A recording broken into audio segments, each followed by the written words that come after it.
Well, ladies and gentlemen, Music House Leveling in the building. So we've got the owner, Eric, and we're joined by an expert, Kyle, in the building. That's his son. Kyle, thanks for joining us here for the second half. You're welcome. Second half hour show. We brought you in because we do need some expertise here with a little bit more of what the structural stuff is. And if you're wondering, Kyle becomes the human jack. He can lift the house up on his own sometimes. Right? Okay. He's been hitting the gym a little bit. Like, okay. You need some strength. Yeah. Good work. All right, ladies, and I think he is single. Okay. Right. There we go. But, Oh, yeah. but hey, good keeping the family. You guys have got a great business going, and you Yeah. feel like you're doing some work there. So, all right, with that, let's get into this discussion a little bit. Tell me, guys, if you had to tell me about what's the biggest mistake that most people make when they really are considering the work that you guys do. Obviously, there's a lot that goes into this, and if you say there's one big mistake that just about everybody has to really watch out for, who wants to take that question for me? Is that a question for you, Eric? Because people don't want to make these mistakes. My dad might be a little bit more experienced with that question. Yeah, Eric, right? Okay. Yeah. I'll go ahead and take a card. All That's right, fine. let's hear it. What do you? It's hard to pinpoint the number one mistake. They make a few. I would say maybe a big one can be, you know, if you spend more money, you have a better fix. That's not true. That's not always true. Not That's always not true at all. Kyle's right. That's No, that's not true at all. Not true at all. No. Mm-mm. Yeah, just because Kyle's you spend money to, because if you're not fixing the right thing, you're putting your money in the wrong place. No, and I've Look at Kyle's. no. So Oh, sorry. Kyle's jumping on this one. Tell us, Kyle. I've seen contractors put a big price on things to make themselves look professional, but they're not. It's a big sham. They just want your money. So that's something to watch out for. But we took out the middleman in our company, so now we're able to charge a lot less than what other companies do. Okay. So, but we still give you the same quality fix. All right, cutting to the chase, making it. Sorry. Cutting, Yeah. No, that's important. Back to that So- simple stupid. So how often? I mean, who do you compete with? Really, are there other big construction? I don't want to say compete Yeah, because if we say compete, then they won't like us. But I mean, no, don't name There's any no names. competitive. There's Don't- no competition. Well, Don't name any names. are you of going course. to take that one, or do you want me to take it, Kyle? But I mean, I can say it. who but else can really do the work you do? I see it's kind of a Well, specialty niche, and you guys travel quite a ways to do this, don't It you? is special. Tell me about this, Kyle. It's taken a lot of years to ask him how many years it's taken to get to where we're at. It's not something you just jump into. And I think we forget sometimes when we're doing the work and we're training someone that they don't know what they're doing, so we have to sit and explain it to them. It takes years of experience. No, he's right. So, but there's guys out there who, I don't know, like, I guess some of the, I'm not going to name any names, but there's companies out there who take advantage of that, and they know that other people don't know what we're doing. So they try to scare them into thinking that you need to fix this right away, and this is how much money you charge, Right, or else. Little guy's going to rip them off somehow. Eric sounds like he's hitting home there for you a little bit. Tell me a little bit Yes. about this. I mean, how often do people end up in a situation where they're getting quoted 10 or 20 times more? How much more? There's a lot of money to be made there, but they're not doing the work the right way. The saddest calls I get, and I get them from time to time when I get called in after they've spent all their money on other options and now they're broke. Yeah. Al knows Oh, what wow. this is like. We have to come in now, and sometimes they don't have money left. Yeah. Sometimes we can help them, sometimes we can't. But that's the hardest thing to do, actually. So what is the biggest scam that comes out of this? So people come in and they're like, oh yeah, your house needs to be leveled. Well, you got to tear it. Well, They I'll quote tell it for you- doing a lot more work than is necessary. How does that work? What I see, and I'm like Kyle. We don't need to mention names. They all No, they know who they are. They know who they are. We don't have to mention Yeah. names. Trust me, I don't. I'm not into that. Yeah, we you don't know. want you to do that. No, no, I don't like slamming people to the ground. No. People do that enough job on their own doing that. Right.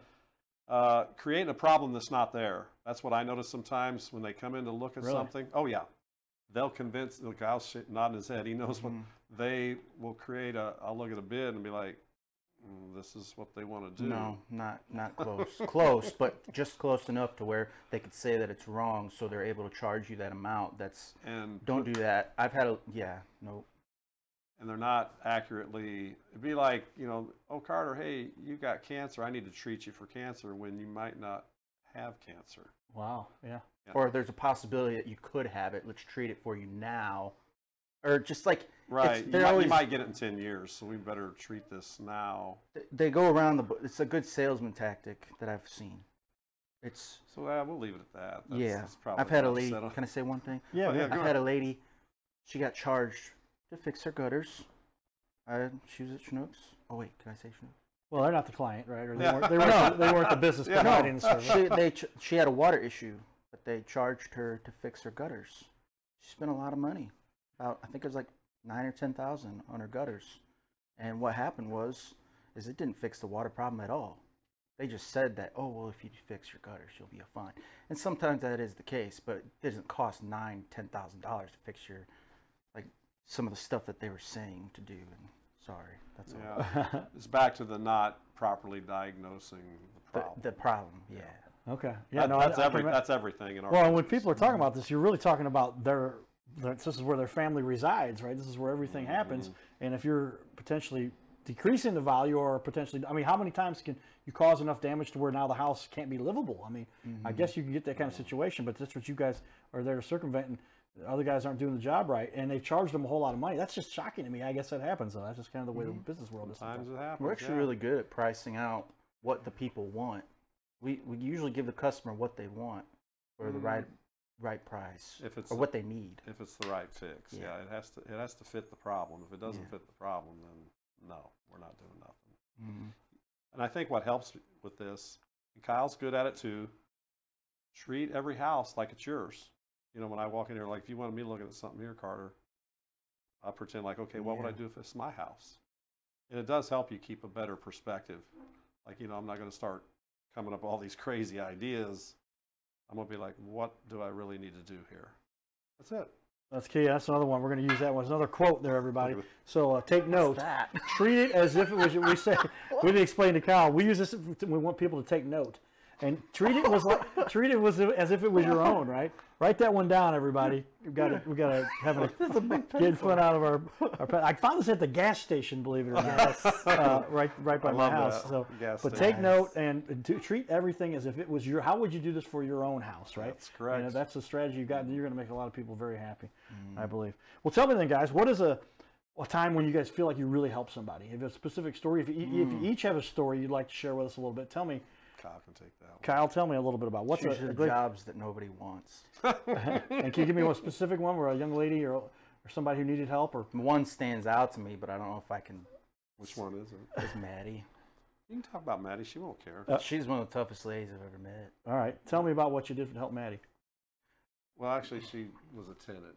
She was a tenant there at the we're place, helping but her. Yeah, we're helping her. Whether it's a tenant or the homeowner, we're still helping the people that live there at the place. And it usually seems like we always get brought across these situations where people actually need our help because no one wants to go back there and work. And it was in Washington Park. Nobody wants to work back there because they're afraid to go back there because it's a bit rough. But nobody wanted the job, and my dad took it, and it was a rough job. But the lady, she was just back there by herself. It's kind of sad. She was living by herself, but it's like we really connected. She needed our help, literally. Yeah. She needed, not like, oh, like, I don't know how to explain it. It's like some of the places that people are afraid to go, we'll go. Yeah. So there's no limit to where you go to try to help people. No, You've been in all kinds of we'll work houses. in the fancy neighborhoods, and we'll work in the whatever you want. Not so fancy neighborhoods. The little bit more. I'm not saying that like in a bad way. It's just that that's where they're at. Sometimes people, wherever people need our help with this kind of work, we'll usually go. So. Well, I guess some of the houses that might have the older foundations that might be suffering from leveling problems might be a lot of times going to be in these older neighborhoods, these older houses, the older structures, and that's where you're going to see more of a need for this kind of stuff. Yeah, and that's where you get to help more people. And it sounds like you're also doing this in a fashion that it's more about the people, though. We're usually there fixing the problem, but when we're there fixing it, it makes the people light up. You're helping them. Yeah, we're in the business of helping other people. Human beings, not just fixing their stuff. You're fixing their things, but it's like it improves their mood. It makes their life better. There you go. No, now we're getting he said it pretty well. Well, that's where we put on the Cardinal Cowboy hat. There we go. Now it's coming out. Now it's coming out. What are these little gadgets you got it? Keep pulling out from under the table? And for this next trick, but I mean, if you're really impacting, that's what we talk about. If you're impacting the community, you're helping people. And I can only imagine. I didn't realize. I mean, a lot of times you think about houses, all these rich people who've got something, you're going to help make their place a little more livable or whatever. You do too. But you're really helping other people who don't have a lot of money to survive in a structure that can be more beneficial to them. Tell me about that, you guys. Is that the real reward you get at the end of the day? Oh yeah, most definitely. I can chime in because it is from A to Z. Because I remember I mentioned the Orthwines, and they're not broke. No, right? No, yeah. And but I did him a huge favor, and you know what? It touched him, and he was happy. Go all the way to the end where they don't have anything. Sometimes you got to help them. Yes, where it hurts. You know, it's going to cost you a little bit, but yeah. Still the same amount of help. Still the same amount of same happiness. result. He's right. It does change their mood sometimes. Now it makes their life more tolerable. Yeah, because for Maddie, she just wanted to go down and not see water on her stuff all the time. You know? And well, her son just got killed. Yeah, like it was right after her son just got shot. Yeah, so we had to go in there. And, so Kyle, is that part of the reward you get from helping people to see the structures and now they can live in it? Yeah, yeah, because I had to move her son's stuff out of the way, and I'm like, whose is this? He goes, that's my son's. I was like, where's he at? Oh, he just got shot 2 weeks ago. Yeah, like that. So it's like real deep. It's not just like kind of hits you, you know. Because you're in the house that they grew up in. Yeah, and I have to help move her dead son's things out of the way so I can fix this thing for her. It's like a lot to take in sometimes. Yeah, well, this is the place where they spend all their time, where they were raising these kids, and you get to help them sustain this, keep it going, because if they don't get these kinds of problems fixed, she's super happy too. There's a lot that goes on. They're very rewarding then. Well, that's very cool. That's what we like to hear about. Well, tell me then. Obviously, there's a lot of people that need your services. There's over 6,500 clients you guys have listed on your site. Maybe there's more than that by now. Probably a lot more coming. But MusickHouseLeveling.com,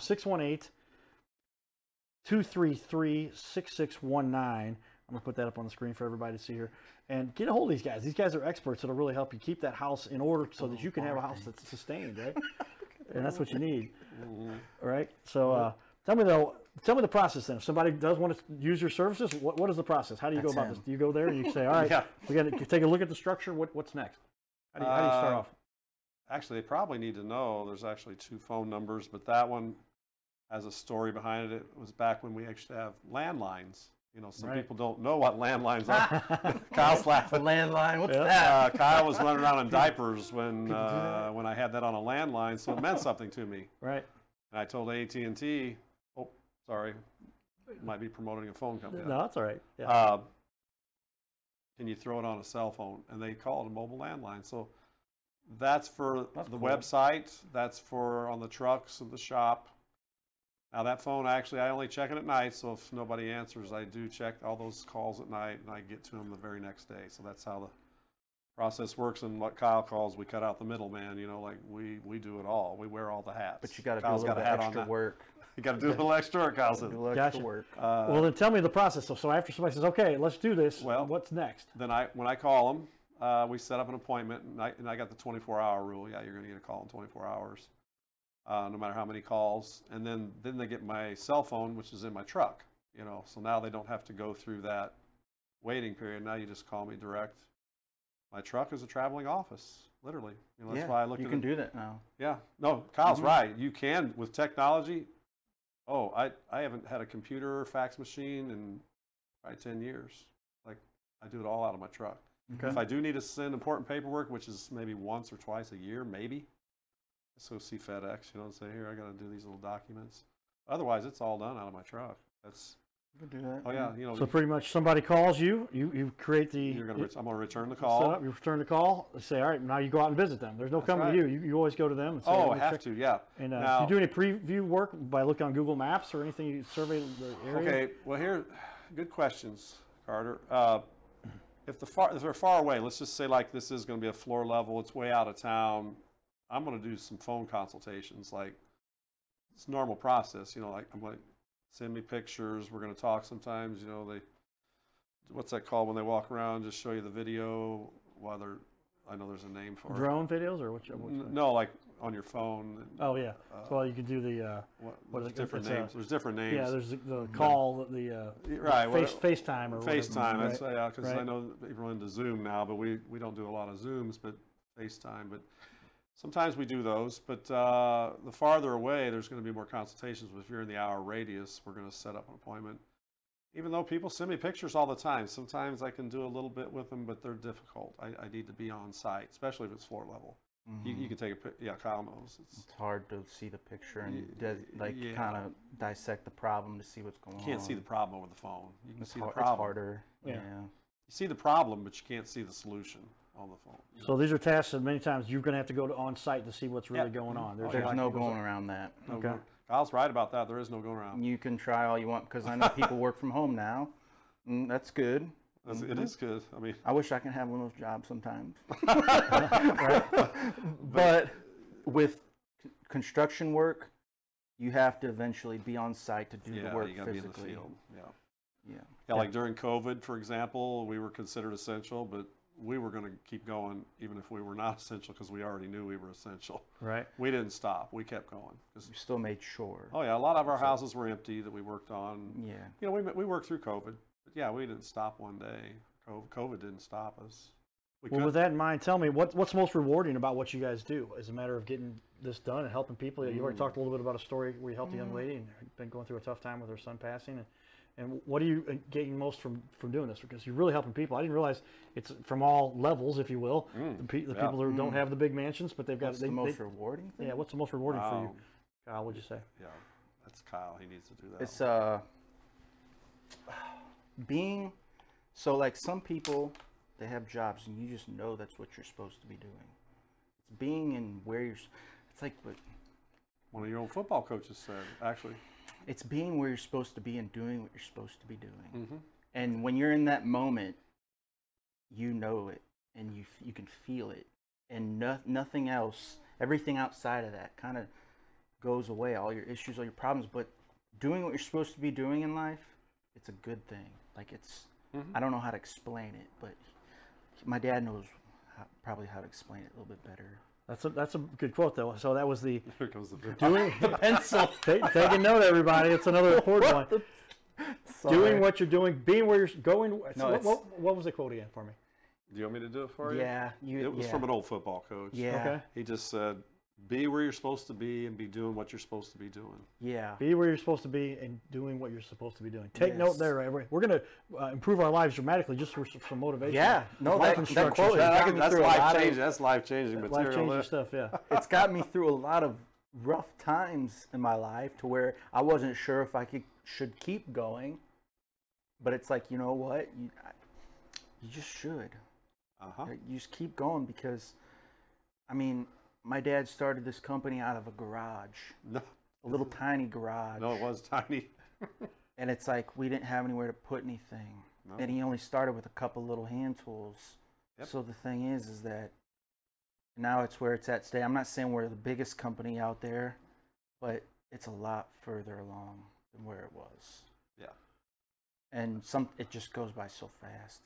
It does. Time does go by. It doesn't seem like this much time. And when you were talking, Kyle started working with you when he was in 8th grade? Is that right? No, come on. It's like when your dad tells you to hold the light for you. That was Well, I remember you. I guess technically. No, I do remember you and Andy, specifically your 8th grade year. I'd get you out digging on stuff. Yeah, and he'd put us in a crawl space. Like, all right, go do this. And we're like, what's this place? Because a crawl space to a stranger is like, I don't want to go down there. Right? But now it's like a second home. Right. I'm comfortable in a crawl space now. Some people are like, well, what's that down below the house? And this is where it reminds me that not everyone knows exactly what it is that we do. Plumbers know, all the guys that do all the work, they can relate. HVAC guys can relate, yes. And they know it's like it's not some secret cupboard under your house, everybody. It's just I'm not saying that trying to be in a bad way, but it's not a secret little hole where goes the secret tunnel. It's none of that. It's just under your house. That's it right there. All of your appliances that might need looked at every now and then or fixed, that's where they're at. And some of the stuff's under there, yeah. That's how you access them. So you guys get involved with everything it takes to keep the house flowing. I mean, it's a matter of you get into crawl space, you've got certainly you've got regions of the house where there's different, you've got level places that people don't want to go, I guess, a lot of times. Is that the truth? Yeah. Yes. And what's most rewarding about that? How did you learn to facilitate the resources to handle all of that? Wait, you taking that one? How to facilitate the what? The resources. How did you develop the skills when you were developing? How do you come up with the skills to do it, or go and learning what tools to use? Yeah, all of that. How did you? One day you're starting off with a few tools you've got out of the house, Improvisation. And then you Not said, in a hey, man, bad now way. we're going to have to get into crawl spaces. Tell me about how this evolved. I can tell a lot about You could. that. Yeah. Like, Well, yeah, I remember when we used to not use sleds in a crawl that's space. Wayne's idea. That was my uncle's idea. Okay. Was it, or was that Dallas? It was Wayne or Dallas. But, you know, through the years, you come up with these little, maybe we'll give it a try idea. And then Figuring you're out like, different ways to get work oh, this done. just changed our life. Yeah. And then when we started rollers, now that was you, the rollers. Yeah, but we don't need the rollers so much. Yeah, but you know, we're But it not, was we're not something trying, along the way. It Yeah, came in as a tool you yeah. used, and then you we're not evolved. trying. We're not trying to went give away past our that. trade secrets or nothing. Yeah, and you but- can't reinvent the wheel. Sometimes things No, you can't can't. improvised on. You just have to do them the way they are, and it's like there's no smart way of doing it. You just have to go do it. Some heavy lifting in there. You got the guys with the muscles to get it done. Yeah, if a jack breaks, Kyle is the jack. My muscles are getting tired. I'm 35 and I'm about ready. I know everyone says, "Oh, you're still young." I'm like, yeah, but it's like there's days where I wake up and my body hurts because with football and the sports I've played, I get tired still. I'm still human, and that's what you have to remember. Along with those other guys who are hiring other men to do the work for them, remember that they are human too, and they need help. They won't be able to keep going. You all in this line of work, it's impossible to do it alone. That's correct. It You is. just said a mouthful there. It is. It's just you're always going to need help no matter what. And you guys, that's where you've developed a team now. You've got some people, and your dad was saying it takes years to become an expert with this. Some of the foundation stuff you can teach in a shorter period of time, but when you talk to leveling, it takes a lot more to learn that. Mm-hmm. Yeah. Okay, good stuff. Tell me what's an objection somebody has. They say, well, I'm not sure if I need this. What do you hear from people, the complaints they might give you for, well, I mean, is it pretty clear when they need leveling, they need leveling? How do you deal with somebody? You know exactly what. What are some of the questions people throw at you? Look at this Kyle. What you do? You're good at. I still haven't mastered it. I don't. Well, it takes. I a can't while, say. I don't know if I should say it, but it's like you're better at the leveling than I am. It's like you got like an eye for it. It's like you're born to do it. Skills, years of expertise. Yeah. Yeah, but I don't know. Usually you can just find the problem and then they have to make a decision. Sometimes you have people that, you know, they've already got it worked out in their head that they're going to fix it themselves, and I'm just a consultant. You know, you realize that. Well, yeah, they can do that. That's fine. They're wanna give just it a go. asking you, how do I do this? Yeah. You know, and I'm okay with that. That's, you know, they still need my help. You know, I'm going to walk them through it. And they're going to be do-it-yourselfer, try to save $1 or $2. I just try to stress, don't cut any corners or you're going to be calling me back. Call back. And it might be a lot more expensive. Maybe. Yeah, so there's the infamous do-it-yourselfer. How often do you run into that, Kyle? And is this something you're going, well? I don't that much anymore, but people like watching DIY shows on the weekend. So. Yeah. Well, I like those guys on there. There is a lot of the technology, you know, the YouTube videos, and I've even shown a few to Kyle and Randy before. Well, I watch Homes on Homes sometimes. I like that guy. But it's not true to life. That's the problem. Some of it is, some of it isn't. But most of the TV shows are not true to life.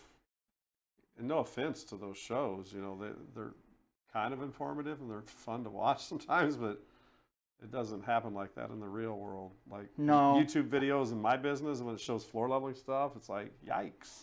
They make it, yeah.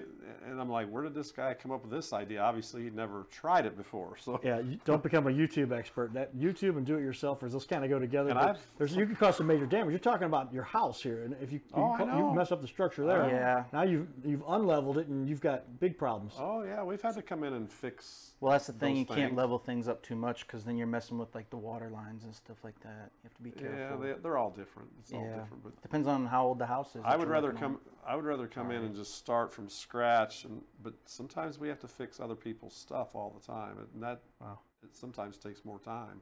Well, Kyle made a great point there. It's a matter of there's very often you've got to move gas lines, you've got to move water lines, you've got electrical wires that they're going to be stretched and got to be moved and pulled, and how do you deal with that? Well, I could say something. okay. What? Yeah.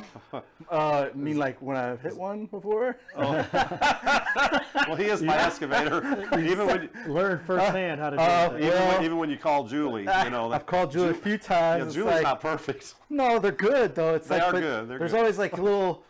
I'm like, how did this get here? And as a worker in the field, it's like, You're like, dang it, like what the heck? You could have sworn you marked off everything, and there's no going around. Some mistakes just kind of happen, no matter what level it is. I'm like, where'd this wire come from? Magically appeared. Well, how often is that the case? Because you've got you've got a house here, and people come and do their own jobs and figure out to wire their own things. Sometimes do their stuff, and you got to go in and when they do it themselves, that's when it makes it a little bit harder to pinpoint where it's at, type stuff. And I guess. Oh, that hitting stuff, that doesn't happen very often. You haven't hit no electric that was live. No. A lot of stuff that gets hit, here's what happens when you call Julie, they're only going to locate live stuff. So anything dead, you're going to dig it up. I kind of overthink Most of the cables that get dug up, they're dead. Now, who's Julie? Help me understand. 811. So he doesn't know how to make him call him. Call Julie. Is that something? Is that the dig right? Here's how it works. If you want to know the technical legality of everything, when you're going to be a contractor and you're going to dig, say more than 6 inches, you better call them just to be safe, because you want to know where the gas line, water line, electric lines are. And they'll only locate live stuff. Now you'll hit something and you'll be like, oh wow, we just hit a electric line, but it's dead. They only locate live stuff. There's a lot of dead cables underground, is what we know. There is. They just leave them when they're... They leave them. You don't put in a live one. You don't take out the old ones. Yeah, they don't remove the old ones. The one job I freaked out because I kept thoughting I was breaking all the live ones. And there was like a million. I'm like, oh no, what am I going to do? But I just say, well, ask the people. Oh yeah, everything's good. Well, that means they're dead. Yeah. Okay. A lot of dead lines. Well, there's a lot that goes into this when you're considering house leveling. It's not just propping the house up and putting a shim in over here, a shim in over there. It's you've got gas, electric, water, all of those, and they all tie together, and they're affected by because you've got your rafters, I guess, up. Sometimes you got to go up, and the wires are tucked up underneath there.